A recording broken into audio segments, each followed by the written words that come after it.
আজকে ছিল আমাদের থিওরি ক্লাসের practical work. Course art and culture of Bangladesh part 1, course teacher Kanak Kumar Pathak sir. তৈরি করতে হবে লোকশিল্পের নকশি কাঁথার আদলে একটি রুমাল। এই থিওরিতেই লোক খেলাতে আমরা খেলেছিলাম বিভিন্ন লোক খেলা। সবাই সকাল 9টায় ক্লাসে আসার পরে নিজ নিজ প্রস্তুতি অনুযায়ী কাজে লেগে পড়ে। নিজ নিজ ডিজাইন তাদের নিজ নিজ কাপড়ের ক্যানভাসে এঁকে রাঙিয়ে তোলার অনেক কঠিন চেষ্টা। ছোটোবেলায় আমরা মেয়েরা তাও মা দাদি নানিদের সাথে কাঁথা সেলাই কিংবা কোনো সুন্দর ফুল তোলা এগুলোতে বেশ একটু হলেও হাতে খড়ি হয়েছে আমাদের, কিন্তু ছেলেদের এই বিষয়গুলো আসলেও অজানা। আজ সেই বিষয়টি আসলে আমাদের ছেলেগুলো একদম ভেঙে দিয়েছে।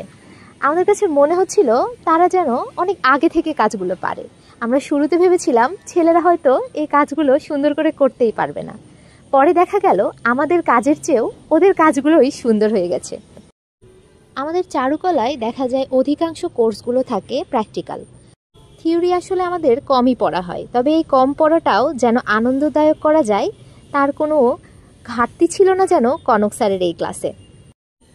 প্র্যাকটিক্যালি লোক খেলা থেকে শুরু করে নকশি কাঁথা। আগামীকাল আসছে পার্ট 2।